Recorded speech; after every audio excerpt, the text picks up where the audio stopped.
Jai Shri Ram. This is a short story I'm going to tell you from the Mahabharata. Ghosha Yatra it is called. This is Duryodhana takes the permission of Dhritarashtra to actually enjoy the plight of Pandavas who are now currently in the jungle. So Karna, Duryodhana, Dushasana, all of them tell Dhritarashtra that they want to go through the forest and camp there and have something like a picnic. Actually, the original purpose is to check the Go Sampada. There is a Goshala there which they own, so they just want to take a tour and see whether the Goshala is running very well. And in the meanwhile, they can also have some nice time. So Dhritarashtra says, fine, okay, go ahead. So they all go there. Actually, they want to tease the Pandavas. You see, the poor Pandavas are in the forest without any proper facilities. So here, Duryodhana and his gang land up at a pond and they set up camp there and they start cooking and dancing and loud music and lot of food is being made. Poor Bhima is feeling miserable because the fragrance of good food is wafting through the air and these people are creating a lot of noise, music, high decibels. So just to tease the Pandavas, make them feel miserable. So in the meanwhile, the owner of that pond, well, now don't ask too many questions. You see, the story is a story. In all Mahabharata, Ramayana, there are so many things. If you want to ask questions, you can ask a million questions and there will be no answers for all of them. But basically the answer is all these itihasa, story, whatever you want to call it. There is always a deep moral, spiritual moral. That we have to understand. That is what we gain by listening to them. Some idiots and rascals are busy trying to, वो क्या कहते हैं हिंदी में, बाल की खाल उतारना, logic chopping, hair splitting. Please make a note, logic chopping, LOGIC-CHOPPING, logic chopping, hair splitting, HAIR, hair hyphen splitting, making excessively fine distinctions. అంటే తెలుగులో ఏం చెప్పాలి, అతిగా అనమాట, ఓవర్గా తెలివితేటలు ఉన్నాయి కదా అని అతిగా తెలివితేటలు ఉపయోగించేసి పిచ్చి పిచ్చి క్వశ్చన్లన్నీ అడిగేసి చాలా తెలివిగా ఫీల్ అయిపోవడం అనమాట. ఇలాంటి సన్నాసి యాదవులు చాలామంది ఉంటారు. వీళ్ళకి 4 ముక్కలు ఇంగ్లీష్ రాగానే నాకు అంతా తెలిసిపోయింది, లేక అయితే ఇంగ్లీష్ రాకపోయినవాడు కూడా ఉన్నాడు అలాగా. కొంచెం 4 ముక్కలు ఇంగ్లీష్ వస్తే వాడి కొమ్ములు కూడా వచ్చేస్తాయి. సో ఈ ఎడారి మతాలు రాసిన అట్రాసిటీ లిటరేచరు, హిందువుల్ని తిట్టడానికి వాళ్ళు రాసిన లిటరేచర్ ఇదంతా చదివేసి బుర్ర నిండా చెత్త నింపుకుని 24 గంటలు హిందువుల్ని తిట్టడము, దూషించడము, కృష్ణుడిని, రాముడిని నానా మాటలు అనడం. ఇలా ఎందుకండి, అలా ఎందుకండి, అలా ఉండకూడదు కదా, వీళ్ళంతా స్వర్గానికి వెళ్ళడం వల్ల నరకానికి వెళ్ళారు, పాండవులందరూ నరకానికి వెళ్ళారట, కౌరవులందరూ స్వర్గానికి వెళ్ళారు. ఈ ఎదవలు మూర్ఖులు చదవరు, ఒరిజినల్ చదవరు. పాండవులు నరకానికి వెళ్ళినట్టు అదొక ఇల్యూజన్ అని భారతంలో చక్కగా రాశాడు వ్యాసుడు. మరి ఈ మూర్ఖుడు చదవకుండా కృష్ణుడు అంతా చెప్పిన తర్వాత పాండవులేమో ఏది నరకానికి వెళ్ళారట, కౌరవులందరూ స్వర్గానికి వెళ్ళారట. ఏదో చదవకుండా నోటికి ఎంత వస్తే అంత దురదనమాట. వాళ్ళకి బాగా ఫాలోవర్స్ కూడా ఉంటారండి ఇలాంటి. ఎందుకంటే ఒక పిచ్చోడు ఉన్నాడు అనుకో, వాడికంటే తక్కువ పిచ్చోళ్ళు ఉంటారు చూడు, వాళ్ళు ఆ పిచ్చోడిని పూజించడం మొదలు పెడతారనమాట. యూట్యూబ్లో చూసుకోండి, చాలా ఉంటారు ఇట్లాంటి, పేర్లు చెప్పక్కర్లేదు, దండగా మన టైం వేస్ట్. ఇది మనం ఎందుకు డిస్కస్ చేసుకుంటున్నాం, జాగ్రత్తగా ఉండాలి, మనం తర్కం ఆలోచించాలి. ఇంకోటి ఏంటి, భగవద్గీత, రామాయణం అనేది స్పిరిచువల్ క్లాసిక్స్ అనమాట, స్పిరిచువల్ టెక్స్ట్, ఆధ్యాత్మికానికి పనికొచ్చేవి అనమాట. మొత్తానికి ఏంటంటే ఒక క్వశ్చన్ మనం ఎప్పుడైనా అడగాలి, ఇదంతా చేయడం వలన మనిషి మంచి మనిషిగా అవుతున్నాడా, వాడి వలన సమాజానికి మంచి ఏమైనా జరుగుతుందా? ఎస్, జరుగుతుంది. అలాంటప్పుడు ఆ పుస్తకాన్ని తప్పు పట్టకూడదు, కథం. చాలా సింపుల్ అండి. మీరు ఈ భగవద్గీతలో, అందుకే ఆ కృష్ణుడు భగవద్గీతలో కూడా 18th చాప్టర్లో ఇదంతే నా తపస్కాయ నా భక్తాయ కదాచన నచా శుశ్రూషవే వాచ్యం నచమే అభ్యసూయతి. అంటే నా వాడికి భక్తి లేనివాడు, తపస్సు లేనివాడు, ఇతితే జ్ఞానం ఆఖ్యాతం గుహ్యాత్ గుహ్యత్రమే విమృశ్యే తదశేషేణ యథేచ్ఛసి తదాకురు. అంతా విని నీ ఇష్టం, నీకు ఏది నచ్చితే అది చెయ్యి, అది కూడా చెప్పాడు. తర్వాత ఇదంతే నా తపస్కాయ నా భక్తాయ కదాచన నచా శుశ్రూషవే వాచ్యం, వినాలని ఇంట్రెస్ట్ లేనివాడు, నచమే అభ్యసూయతి, తప్పులు పట్టేవాడు. అంటే అసూయ అన్నది సంస్కృతంలో దాని మీనింగ్ ఏంటంటే మంచి వాటిల్లో కూడా తప్పులు కనిపిస్తాయి వీడికంటే ఇట్లాంటి వాళ్ళు ఉంటారు చూడండి, వాళ్ళు ఏంటి నల్ల నల్ల కళ్ళద్దాలు వేసుకున్నారు అంటే వాడికి అంత నల్ల కనిపిస్తుంది, పింక్ వేసుకుంటే అంత పింక్ కనిపిస్తుంది, పచ్చకామర్లు అంత పచ్చగా కనిపిస్తుంది.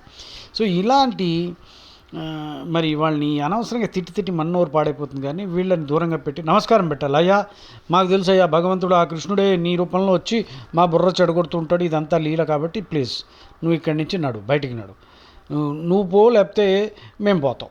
ఎందుకంటే నీ చెత్తంతా వినడానికి నా మైండ్ ఏం డస్ట్బిన్ కాదని చెప్పాలి, అంతే. ఇప్పుడు భగవద్గీత సరిగ్గా సక్రమంగా శ్రద్ధతోటి కృష్ణుడిని తప్పులు పడదాము అని బయలుదేరామనుకో, తప్పులు కనిపిస్తాయి నీకు. ఆ పనిలో లేమయ్యా, మేము బ్రహ్మద్వేషంలో లేము. అందుకని మేము ఈ భగవద్గీత శంకరాచార్య, రామానుజ, మధ్వ కోట్లానుకోట్లు మహానుభావులు జన్మ తరించి వాళ్ళు మోక్షాన్ని పొంది, రేయ్ ఇదిరా భగవద్గీత సారం అని చెప్తే అది వదిలేసి ఈడెవడో తలమాసిన వేధవ ఎవడో రాసిన ఇంటర్ప్రిటేషన్ పట్టుకుని వీడి బుర్ర పిచ్చెక్కిపోయి వీడు మనకి చెత్త చెప్పడానికి బయలుదేరుతాం. ఆహా, యూట్యూబ్లో చాలామంది ఉన్నారండి, పేర్లు చెప్పక్కర్లేదు. అందుకని జాగ్రత్తగా, అది పెంటకుప్ప అనమాట. పెంటకుప్ప దగ్గరికి వెళ్ళకూడదు అనవసరంగా. పెంటకుప్పల దగ్గరే ఉన్నాం అనుకో, మనకు కూడా మన మొంటి నుంచి కూడా పెంటకుప్ప వాసన వస్తుంది. ఏమో అర్థమైందా? అది అందుకని పక్కన పెడితే ఇక్కడ మనము ఈ స్టోరీలో ఏంటయ్యా, దుర్యోధనుడు గ్యాంగ్ వెళ్ళారు. అక్కడ చిత్రసేనుడు అనమాట, గంధర్వరాజ్ అంట. ఆయనేమో వాడు వస్తాడు. ఆయన అంటాడు, ఆయన ఆల్రెడీ అక్కడ ఆయన పిక్నిక్ ఎంజాయ్ చేస్తున్నాడు అక్కడ. వాళ్ళ గ్యాంగ్ వాళ్ళది ఉంది, పెద్ద టీం అనమాట. వాళ్ళు గంధర్వులు. సో అలా ఉంటారండి. దేవుడి క్వశ్చన్లు అన్నీ అడక్కు, కథే, దీన్ని ఆధ్యాత్మిక చింతన చేసుకో, సరే పక్కన పెట్టు. సో వచ్చాడు, ఆయన వచ్చేట. ఆయన దుర్యోధనుడు వాళ్ళకి చెప్పారే, ఇది నా ఏరియాలో, మీరు ఇక్కడి నుంచి ఏంట్రా ఈ గొడవ అంతా, చెత్త, మీ డీజే అంతా తీసుకుని పోండి అన్నాడు. నువ్వు ఆడరా మాకు చెప్పేది, మేము రాజును. కొట్లాట షురు. ఇలాగే అవుతాయి కదా, చిన్న చిన్న రోడ్ల మీద కూడా కొట్టుకు చచ్చిపోతూ ఉంటారు. సో ఇదే స్టార్ట్ అయింది. సో కొంతసేపు ఫైట్ చేశారు దుర్యోధనుడు వాళ్ళు. చిన్న గంధర్వులతో ఎక్కడ చేస్తారు, వాళ్ళ దగ్గర అంతే దివ్యాస్త్రాలు అన్నీ ఉంటాయి. వాళ్ళు కొట్టడం మొదలు పెడితే కర్ణుడు పారిపోయాడు. ఫస్ట్ పారిపోయింది కర్ణుడు. తన్నులు తిని శుభ్రంగా చితక బాదేరు కర్ణుడిని. ఆడేదో పెద్ద కర్ణుడు దాన వీర సూర కర్ణ అని మనకి రామారావు గారు చెప్పారు. బాగుంటుందండి కర్ణుడు క్యారెక్టర్ ఆయన చేసినప్పుడు. రామారావు గారు కృష్ణుడు రాముడిని చేసిన పాత్రలు ఆహాహా. రాముడు నాకు జన్మలో కనిపిస్తాడో లేదో కానీ రామారావు వలన రాముడు అంటే ఇలా ఉంటాడు అన్నది పిక్చర్ ఇంప్రింట్ అయిపోయిందండి నాకు, కృష్ణుడు కూడా. సో రామారావుడు కర్ణుడుగా కూడా చేశాడు, దుర్యోధనుడుగా కూడా చేశాడు. ఓహోహో, ఒక్కొక్క పాత్ర ఎలా పోషించాడు చూడండి. ఇదంతా లీల అనమాట. అందుకని సరే పాపం ఈ కర్ణుడు చూడండి, తన్నులు తిని పారిపోయాడు. కర్ణుడు ఎన్నిసార్లు ఓడిపోవడము, తన్నులు తినడము, పిచ్చి పనులన్నీ చేయడము, శాపాలు, పైగా ద్రౌపదిని వేశ్య అండము, లంజ అండము, మాలో ఎవరినైనా పెళ్లి చేసుకొని ముగుళ్ళందరూ నపుంసకులు అండము, తర్వాత ద్రౌపదికి చీర ఇప్పమని ఇచ్చిన ఐడియా కూడా కర్ణుడే. ఇది ఇలా ఉండగా కొంతమంది కొడుకుల పేరు కర్ణ అని పెట్టుకుంటున్నారు. ఎందుకురా, కనుక్కోవాలిరా, ఈ పేరు మంచి పేరు పెట్టుకోవాలి. ఎందుకంటే ఏదో పేరు పెడితే ఆ గుణాలు కూడా వచ్చే ఛాన్స్ ఉంది, రిస్క్ ఉంది. అయినా పిల్లలకి మంచి పేర్లు పెట్టాలండి, సాత్వికమైన పేర్లు పెట్టాలి. దుర్మార్గులు, దావూదులు ఇలాంటివి పెట్టుకోకూడదు. సరే గొప్ప టెర్రరిస్ట్ అండి వాడి పేరు పెట్టుకుంటాం, ఏది సిగ్గుందా, టెర్రరిస్ట్ పేరు పెడతారా పిల్లడికి? సరే మొత్తానికి కర్ణుడు పారిపోయాడు. తన్నులు తిని శోభనంగా బట్టలు చిరిగిపోయి కర్ణుడు పారిపోయాడు. ఆ తర్వాత చిత్రసేనుడు ఈ దుర్యోధనుడిని పట్టుకున్నాడు. దుర్యోధనుని మొత్తం, దుశ్శాసనుని మొత్తం అందరినీ కట్టిపడేశారు, జైల్లో పడేశారు, శుభ్రంగా చితకబాతి. అప్పుడు కౌరవ సైన్యం నుంచి ఒక సైనికుడు పరిగెట్టి he ran and went and reported the matter to Dharmaraju. So మళ్ళీ నేను తెలుగులోంచి ఇంగ్లీష్కి వస్తున్నా, పర్వాలేదు. మీ తెలుగు వాళ్ళకి ఇంగ్లీష్ వస్తుంది, ఇంగ్లీష్ వాళ్ళకి కొంచెం తెలుగు వస్తుంది. ఓకే, నా జోక్కి నేనే నవ్వుకోవాల్సి వస్తుంది ఒక్కప్పుడు. సో మొత్తానికి నేనేం భాషలో పండితుడిని కాదు కాబట్టి అన్ని భాషలతో చెప్తా, మీకు వినడానికి బాగుంటుంది. మరికేం పర్వాలేదు, మనము బ్యాలెన్స్డ్ డైట్ అండి, ఇది అన్నీ ఉండాలి కొంచెం. సర్లే. సో సైనికుడు వెళ్ళాడు. One of the soldiers ran to Dharmaraja who was on the a few kilometers away. Sir, this is what happened. He reported the whole matter. Duryodhana is captured, Karna ran away. So Dharmaraja, all the Pandavas heard the news. Because all of a sudden, all this dance music stopped and a lot of war cries were there. So they didn't bother, let them do whatever they want. Maybe they got drunk and started fighting. So when the matter was told to the Pandavas, Bhima and Arjuna had a good laugh and they said, yes, good, well done. The Gandharvas have done what we could not do. గంధర్వులే చేశారనమాట. గంధర్వులే చేయాలి, సామెత కూడా ఉంది అది తెలుగులో చూడండి. గంధర్వులే చేయవలసిన పని గంధర్వులే చేసినట్టు. అంటే మనం చేయలేని పని గంధర్వులు చేశారు కదా, చాలా మంచిది. మనం కూడా అలాగే అనుకుంటాం కదా. పోయటిక్ జస్టిస్ అంటారు దీన్ని ఇంగ్లీష్లో. పోయటిక్ జస్టిస్ రాసుకోండి కాన్సెప్ట్. పోయటిక్ జస్టిస్ అంటే ఇంగ్లీష్లో కాన్సెప్ట్ ఏంటంటే, ఒకడు ఏదన్నా చాలా దరిద్రపు అధర్మపు పని చేసి ఎవరికైనా బాగా నష్టం చేశాడు అనుకోండి, వాడికి ఇంకో చోట ఎక్కడో వాత పడిపోతుంది అనమాట. ఏదో అయిపోతుంది వాడికి, అందులో బాగా వీడికి నష్టం వస్తుంది, లేక దెబ్బలు పడతాయి. అప్పుడు ఆ ఫస్ట్ విక్టిమ్ అనుకోవచ్చు అనమాట, సరే దిస్ ఈజ్ పోయటిక్ జస్టిస్, నాకు చేసిన హానికి వాడికి భగవంతుడు చూపించాడు అని అనుకుంటాం కదా. దీన్నే పోయటిక్ జస్టిస్ అంటారు. సో భీముడు అర్జునుడు నవ్వారట, మంచిగా అయిందిరా మనం చేయలేని పని, ఇదిగో మరి ఈయన వల్లనే కదా వస్త్రాపహరణాలు అన్నీ ఏవో, ఇవన్నీ అనలేదు కానీ వాళ్ళు అనుకున్నారట మంచిదైందని. అప్పుడు ధర్మరాజు అంటే మరి అప్పుడు చూపించాడు ధర్మరాజు. ఎందుకు ధర్మరాజు అంటారు ఆయన అన్నాడు, అరే తప్పురా, మనం కొట్లాడుకుంటాము, అదే పర్వాలేదు, అవతలవాడు వచ్చినప్పుడు మనం అందరం ఏకం అవ్వాలి. అంటే మనం 5గురం వాళ్ళు 100 కొట్టుకుంటూ ఉంటాం, సరే తప్పదు, మరి ఇది ఉంటుంది, వైషమ్యాలు అవన్నీ ఉంటాయి. కానీ వాడెవడో అవతలవాడు, ఈజ్ అన్ అవుట్ సైడర్. సి Dharmaraja says, we are 5, they are 100, and we will always be fighting. We have always been fighting, and in future also perhaps we will always fight. But what he meant was, see, when an outsider comes, we should unite. We should become 105 and thrash the outsider. After the outsider goes, again we can start our fight. That is implied. So this is a lesson for all Hindus. This story is a lesson. See, the desert rats, they are the outsiders, and the communists are also there.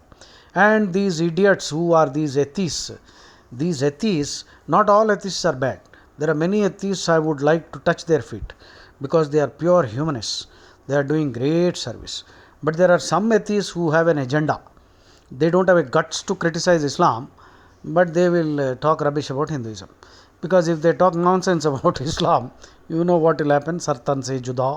So these fellows don't have guts to do anything like that. So these atheists are dangerous fellows. They will pollute your mind with their intelligence. These are the charvakas, पीत्वा पीत्वा पुनः पीत्वा यावत् पतति भूतले पुनरुत्थाय वै पीत्वा पुनर्जन्म न विद्यते. You can go on drink and drink and drink and fall down and get up again and get drunk, and then when you fall down again and get up and get drunk, you will never ever be born again. You will achieve moksha. Mahatriyoni parityajya viharet sarvayonishu. Except your mother, you can have sex with every female. So this is the values.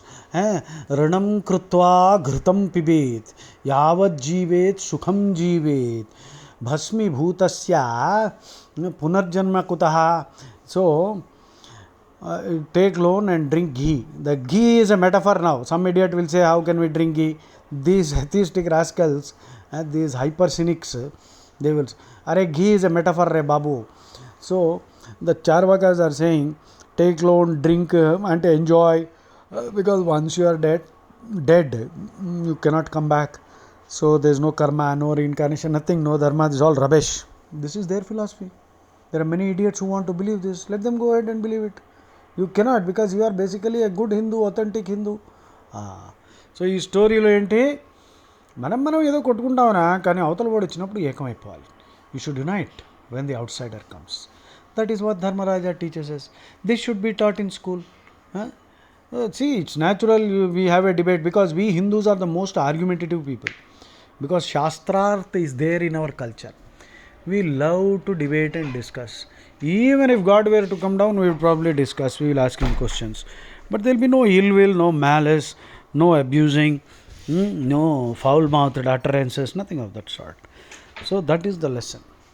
So So this is called the Ghosha Yatra, where Karna ran away and Duryodhana got thrashed, and he was then finally rescued because Dharmaraja said go and free them. So Bhima and Arjuna went, defeated Chitrasena, and got Duryodhana released, and Chitrasena was glad. So and he appreciated the valor of Bhima and Arjuna and gave them many horses and many weapons, and so they became good friends. So you see, in this Arjuna and Bhima got many benefits too, but Duryodhana did not learn his lesson, nor did Karna. They ran away, got thrashed, and everything happened, but these scoundrels never learned their lesson. So this is how evil people are. They will never learn their lessons. Jai Shri Ram.